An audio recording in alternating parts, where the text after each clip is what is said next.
In today's video, we are doing a whole bunch of modifications to my 93 custom-built four-door Toyota pickup in order to fit this large aluminum radiator in it. Thank you for watching the TDC Hot Rods YouTube channel.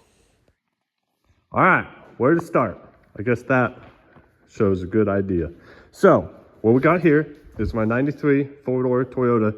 It has a 7M GE out of a older Toyota Supra or Toyota Cressida. There was a couple of vehicles that had this inline 6 3-liter. So it originally had the V6, as you can maybe even see right there, V6. But now it's a straight 6. I put that in there.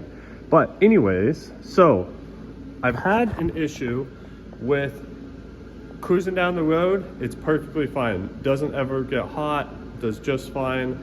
But when I'm out playing around off-road, going slow and higher RPMs, it will get hot pretty fast. Not real fast, I shouldn't say that. Anyways, it gets hot after a while, and there's another problem, and that is I broke the radiator like a year ago, and I just put epoxy on it just real fast to get me by.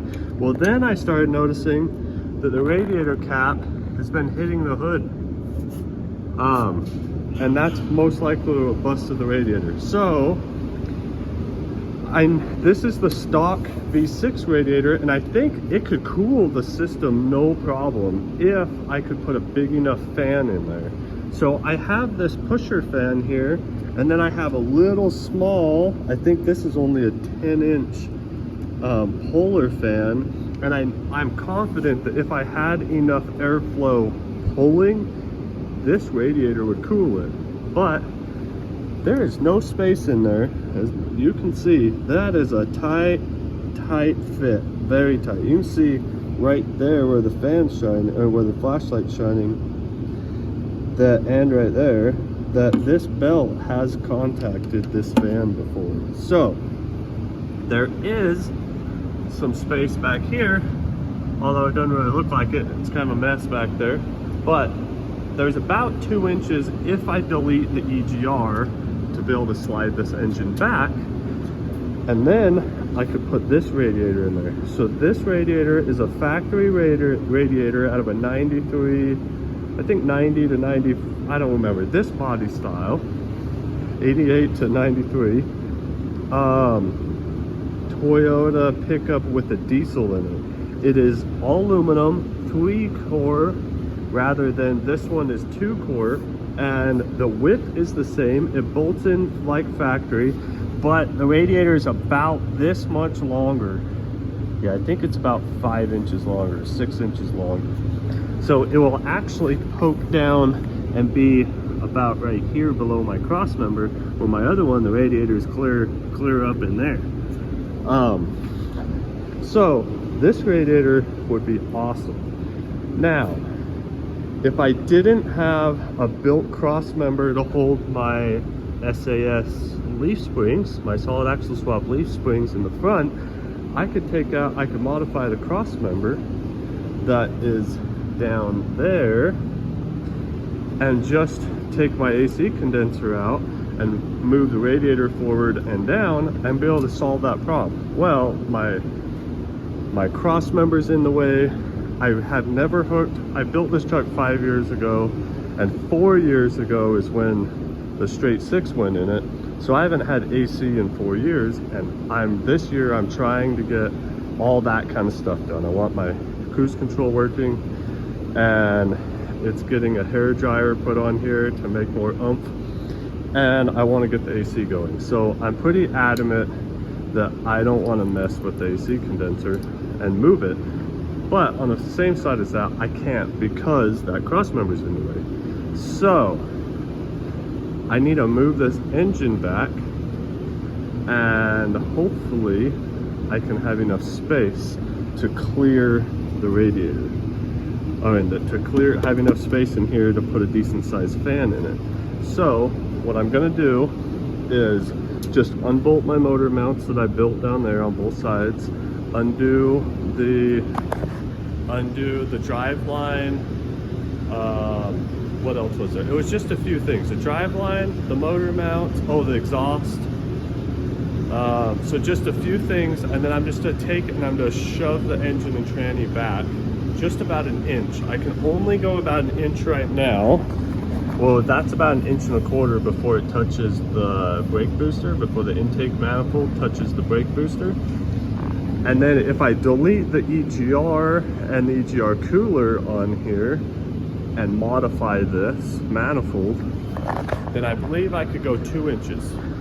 Well, right now I'm just going to unbolt everything. I don't want to cut anything yet. I'm just going to unbolt everything and shove that back 1 inch, or as far as I can go, inch and a quarter, and see if it will gain me enough space to be able to put that radiator in there and maybe have a nice polar fan. I think I'll be able to have enough space to put the radiator in.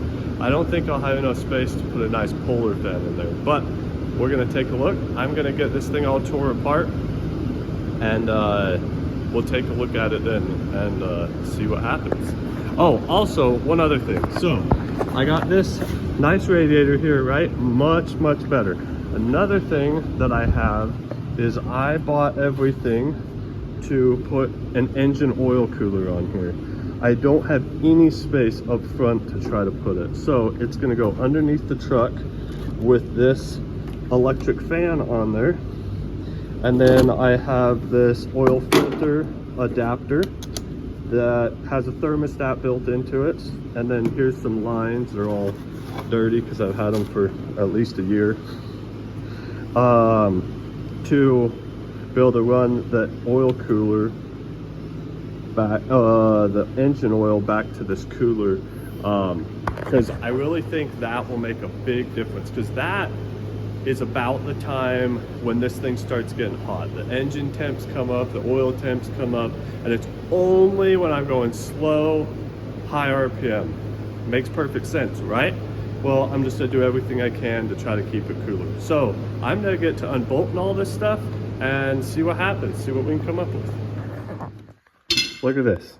All right, so I got the engine to move back 1/2 inch. That you can kind of see the difference in the offset of the motor mounts down there. Anyways, only 1/2 inch, and look at how much more space there is. May not look like a ton through the camera, but that's a big difference. Anyways, one other thing about this radiator that is super awesome is the inlet and outlet is there and there, where on the radiator that's in the truck, it's up here and down there. So right now, there's this weird hose that I built 5 years or 4 years ago. And then this hose comes down like this and then over and in. So now it's just gonna have to go, and then there'll be a nice clean hose that will be able to come out of here over and into the new radiator. Anyways, I gotta tear apart a couple more things and see if I can get this thing to go back somewhere. So I'm gonna do that, and I'll show you guys what I do after I figure out what to do, because I'm not exactly sure what to do yet. So I'll be right back. So as you can see, got a radiator sitting in there. So after a lot of tinkering, look how tight that is. That is tight. And before there was an inch there. So I got the engine back an inch, but in order to get that there, I had to do what I thought I was gonna have to do in the first place, and that was remove the EGR valve that wasn't working anyways. So the EGR valve come off, which I got these block off plates, which is perfect because this one goes there on the intake manifold and this one goes here on the cylinder head. So I gotta put those on.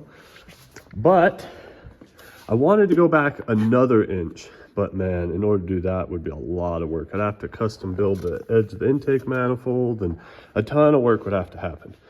But we got quite a lot more space here, and I've already been playing around with my fan options. And so look at that old radiator. That thing is hammered. It is in bad shape. And so like I said before, I thought honestly that this factory radiator would do what I needed it to do if I could have put a big enough fan in there, but I couldn't, and they don't make this radiator anymore. So that wasn't even an option. Well, this is a little 10-inch eBay special, not good fit. Like, it doesn't hardly flow anything at all. But here is a 14-inch. Look how much bigger that is. Spall, which is a fantastic brand, that very tightly, I could get it to fit right here in this upper corner, but it's tight. It's very tight. It's so tight that it actually touches the crank just barely, and it bumps this. You can actually see where it's shiny there where I was rubbing it, but I can push that in, no problem. That's just a little line, and I can tweak these edge mounts of the radiator to suck this in closer here. Plus I can hammer just a tiny bit back here and get this engine back on just another like 1/8 of an inch. And then when I build the mounts, I'm actually lowering the engine, and with the shape of the fan, if the crank is here, with it comes down, it'll get more space. So I think I'm gonna be able to get it to clear. It'll be tight just like the old setup, but I think I'll be able to get it to clear no problem. But let me get underneath the truck and I'm gonna show you guys what I got going on under here. So, as you can see, the engine and tranny are slid back compared to the stock Crossmember. Well, on these lines here are the heater lines that go to the heater cord that's in the center console. Well, with my drive line here, even with it farther forward, if it would flex, when the engine would flex and twist, it would rub these lines you can see there. So I've been wanting to lower the engine and transmission down just a touch.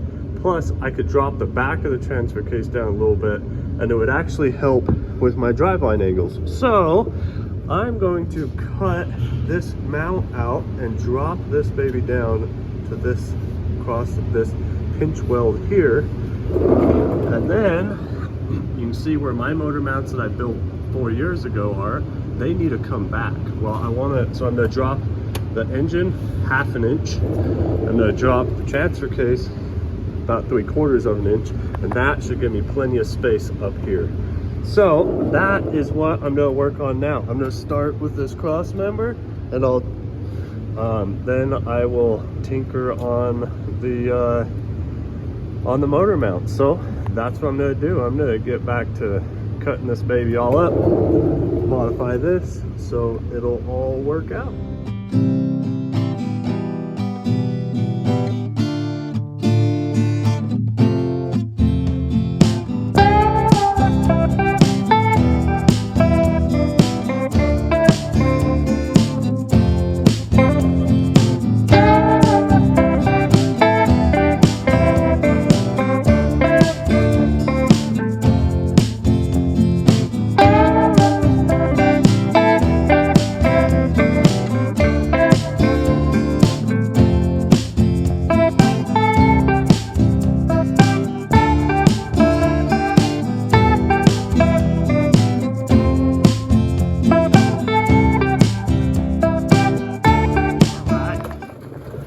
Got the Crossmember all finished up. So it doesn't look like much at all, but what I did was cut this piece off and then moved it down. It's only about 3/8 of an inch down. It doesn't look like it, but because I blended this in. But you can definitely see here where I cut it in half after I lowered it to work, so I could get the clearance. Or actually, you can see here where the driveline comes down. The driveline's just dangling there. It goes up like this.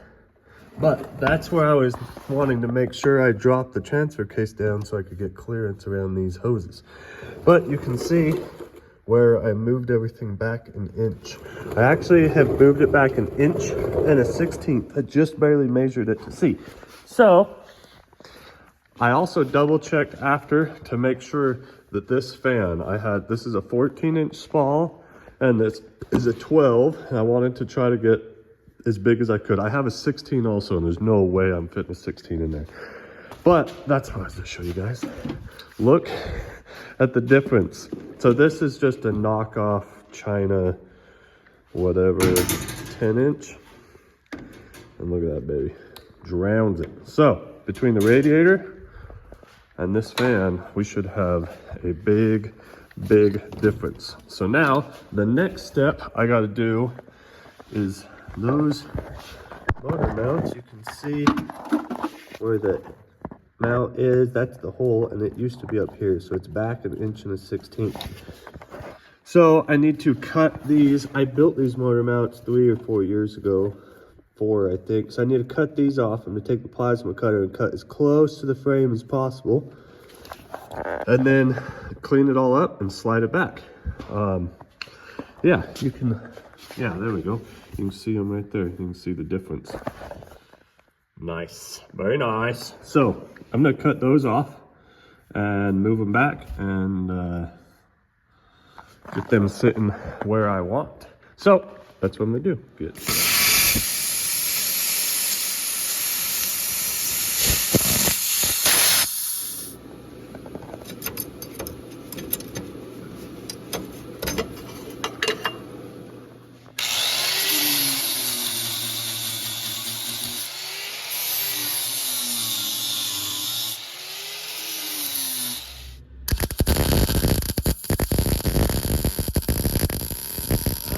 There we go.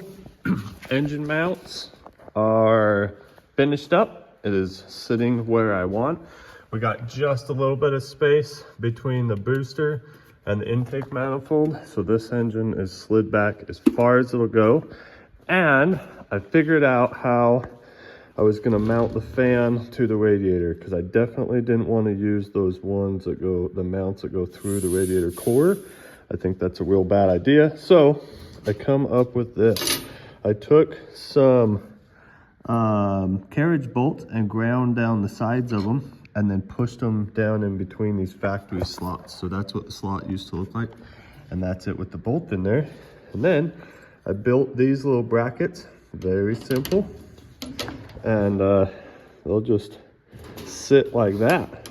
So that is, I think that'll work pretty darn good. And they're away from the radiator there, so the metal on metal shouldn't rub through. And I'll be able to adjust it a tiny bit so I can pull the fan just barely off of the radiator. But yeah, so now I gotta get that in here, and I got this radiator hose that I trimmed down and made it work, so then it will go right here, which I'm super stoked about. And I think that when I was looking at it, that I'll have a little bit of gap between this is my welder, my onboard welder, and this hose. If not a big problem. I'll modify this corner. Yeah, so I am almost done. I am super excited.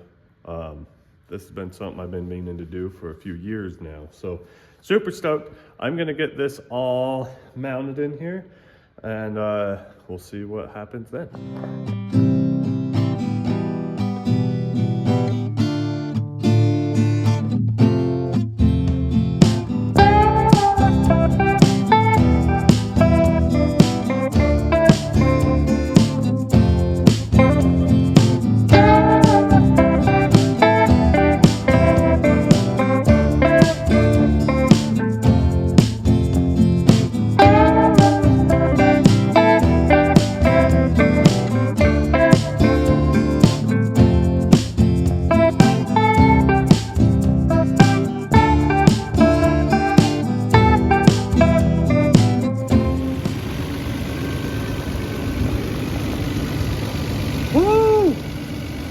It's running again, and we don't got a ton, but we got some space down there. Oh, it's hard to see, it won't focus. Anyways, we got some space between the fan and the radiator, which is super awesome. My hose looks way better than the one that started like this. Isn't that so much better? And on the bottom, under here, this hose is way better. It doesn't come all the way over here. So that's super sweet, but I still gotta get this figured out and that. Anyways, yes, super awesome. Got it all buttoned up. A whole lot of work, but got it all buttoned up. All right, guys, it is all finished up. Well, not exactly, but 99.9% of it is done to where I could go take it for a drive again. But I am super confident that this is gonna help. Is it gonna solve my problem? I won't really know until I go out and cruise, but I sure hope so, because it was a lot of work to do what I did. But now I got a 4-inch bigger fan that is a way better quality. It flows a ton more air. A radiator that is almost 8 inches taller. And rather than 1 core is 3 core.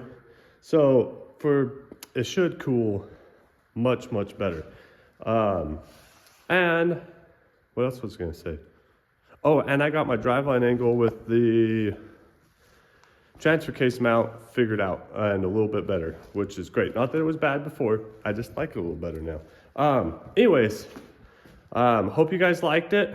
If you like this kind of content, don't forget to like, comment, share, subscribe, all the normal stuff that everybody says. Remember, it's free. It doesn't cost you a dime.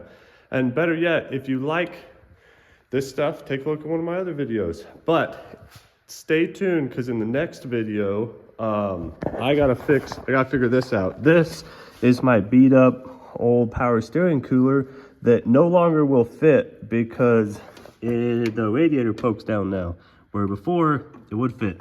So I gotta figure out what to do with that.